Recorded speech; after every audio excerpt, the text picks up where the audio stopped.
नमस्कार। आइए आज हम इस वीडियो के माध्यम से एडग्रेड अभ्यास पुस्तिका कक्षा 8 विषय विज्ञान सत्र 2022-23 देखिए, इसके अंतर्गत हम देखेंगे अध्याय 15 पाठ 15 जिसमें दिया है कुछ प्राकृतिक परिघटनाएं। तो देखिए, यदि आप इसी प्रकार से इसके आगे के और पिछले सभी वीडियो आप देखना चाहते हैं तो आप हमारे इस चैनल से जुड़े रहिए। इस चैनल को सब्सक्राइब अवश्य कर लें, साथ ही बेल आइकन को प्रेस जरूर कर लें और आप चैनल के प्लेलिस्ट में जाकर भी सभी वीडियो देख सकते हैं। तो आइए देखते हैं पाठ 15 कुछ प्राकृतिक परिघटनाएं। इसके सभी प्रश्नों के आंसर हम विज्ञान की पाठ्यपुस्तक के आधार पर आसानी से पूर्ण कर सकते हैं। तो देखिए, पहला प्रश्न है, भूकंप की शक्ति के परिमाण को किस पैमाने पर व्यक्त किया जाता है? कितने परिमाण का भूकंप अधिक विनाशकारी होता है? तो देखिए, इसका आंसर आप देख सकते हैं विज्ञान की पाठ्यपुस्तक के प्रश्न क्रमांक 193 से आप देख सकते हैं। तो इसका आंसर है, किसी भूकंप की शक्ति के परिमाण को रिएक्टर पैमाने पर व्यक्त किया जाता है। अधिक विनाशकारी भूकंपों का रिएक्टर पैमाना पर परिमाण 7 से अधिक होता है। तो इस प्रकार से आप इसका आंसर लिख सकते हैं। इसके बाद देखिए, अगला है दूसरा प्रश्न, तड़ित से अपनी सुरक्षा के उपायों को लिखिए। तो देखिए, इसका आंसर 189 से आप देख सकते हैं। सुरक्षा के उपाय हैं, पहला है गरज सुनते ही किसी सुरक्षित स्थान पर तुरंत पहुंचना चाहिए।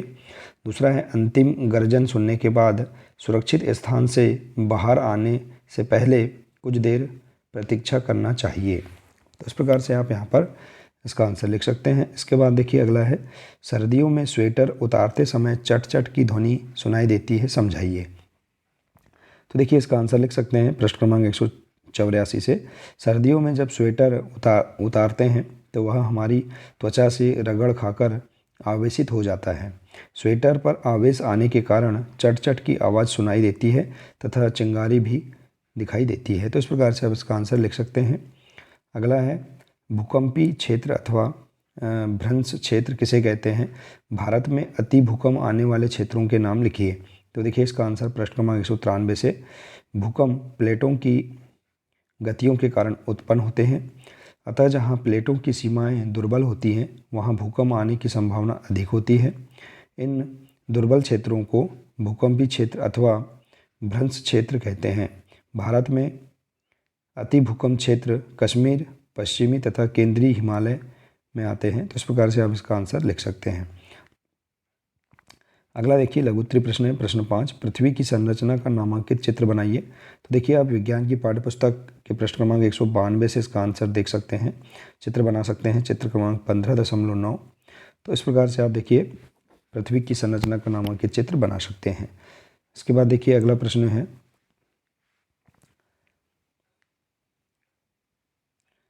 भूपर्पटी में विक्षोभ कैसे उत्पन्न होता है? विक्षोभ पृथ्वी पर किस रूप में दिखाई देता है? तो इसका आंसर देखिए प्रश्न क्रमांक 192 से 193 के बीच में आप देख सकते हैं। पृथ्वी की ऊपरी परत को भूपर्पटी कहते हैं। पृथ्वी की यह परत टुकड़ों में विभाजित होती है। प्रत्येक टुकड़ों को प्लेट कहते हैं। ये प्लेट निरंतर गति करती रहती है। जब ये एक दूसरे से रगड़ खाती हैं तो इसके कारण भूपर्पटी में विक्षोभ उत्पन्न होता है।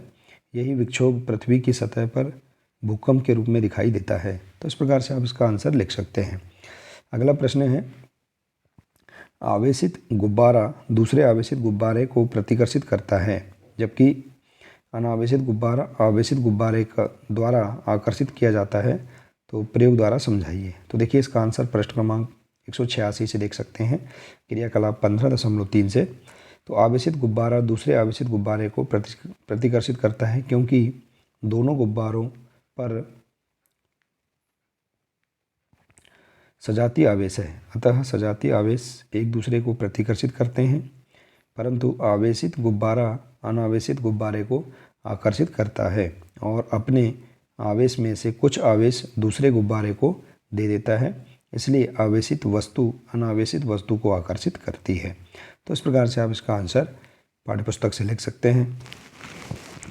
अगला प्रश्न है, आवेशों की पहचान करने के लिए आप एक सरल विद्युतदर्शी की रचना किस प्रकार करेंगे, बिंदुवार लिखिए। तो इसका आंसर देख सकते हैं पृष्ठ क्रमांक 187 से।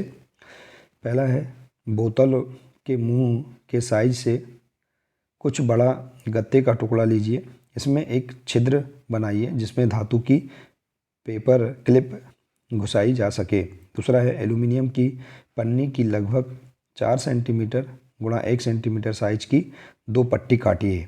तीसरा है इन्हें पेपर क्लिप पर लटकाइए। और चौथा है गत्ते के ढक्कन में पेपर क्लिप को इस प्रकार घुसाइए कि यह गत्ते के लंबवत रहे। तो इस प्रकार से आप इसके बिंदुवार पॉइंट लिख सकते हैं। इसके बाद देखिए अगला प्रश्न है तड़ित चालक किसे कहते हैं तथा यह भवन की सुरक्षा किस प्रकार करते हैं, सचित्र समझाइए। तो देखिए इसका आंसर आप पृष्ठ क्रमांक 190 से देख सकते हैं, इसका चित्र भी बना सकते हैं। तो तड़ित चालक एक ऐसी युक्ति है जिसका उपयोग भवनों को तड़ित के प्रभाव से बचाने के लिए किया जाता है। किसी भवन के निर्माण के समय उसकी दीवारों में उस भवन की ऊंचाई से अधिक लंबाई की धातु की छड़ स्थापित कर दी जाती है। इस छड़ का एक सिरा वायु में खुला रखा जाता है तथा दूसरे सिरे को जमीन में काफ़ी गहराई तक दबा देते हैं। धातु की छड़ विद्युत आवेश को जमीन तक पहुंचने के लिए एक सरल पथ प्रदान करती है। तो इस प्रकार से आप इसका आंसर लिख सकते हैं। चित्र देखिए आप इस प्रकार से बना सकते हैं। इसके बाद देखिए अगला प्रश्न है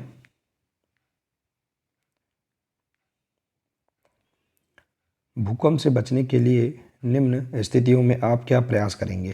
तो देखिए इसका आंसर पहला है यदि आप घर में हैं तो क्या करेंगे। तो इसका आंसर देखिए पृष्ठ क्रमांक 195 से किसी मेज के नीचे आश्रय लें तथा झटकों के रुकने तक वहीं रहें। दूसरा है ऐसी ऊंची तथा भारी वस्तुओं से दूर रहें जो आप पर गिर सकती है।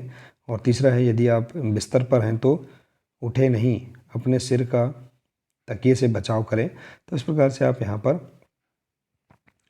प्रयास कर सकते हैं। इसके बाद देखिए अगला है यदि आप घर से बाहर हैं तो क्या करेंगे। तो देखिए पृष्ठ क्रमांक 195 से इसका आंसर पहला भवनों, वृक्षों तथा ऊपर जाती विद्युत लाइनों से दूर किसी खुले स्थान को खोजें एवं धरती पर लेट जाएं। दूसरा है यदि आप किसी कार अथवा बस में हैं तो बाहर ना निकलें, ड्राइवर से कहें कि वह धीरे धीरे किसी खुले स्थान पर पहुँचे। तो इस प्रकार से आप यहाँ पर इन सभी 10 प्रश्नों के आंसर देखिए आप इस प्रकार से अपनी पाठ्यपुस्तक से आप आसानी से पूर्ण कर सकते हैं। देखिए आशा है कि आपको इन सभी प्रश्नों के आंसर आपको समझ में आ गए होंगे। देखिए तो इस प्रकार से हम पाठ 15 के सभी प्रश्नों के आंसर अपनी पाठ्यपुस्तक में दिए गए पृष्ठ क्रमांक के आधार पर हम आसानी से पूर्ण कर सकते हैं। यदि आप इसी प्रकार से इसके आगे के सभी अध्याय और अन्य विषय के संपूर्ण हल आप समझना चाहते हैं तो आप इस चैनल से जुड़े रहिए, इस चैनल को सब्सक्राइब अवश्य कर लें। मिलते हैं इसी प्रकार से अगले नए वीडियो के साथ। नमस्कार।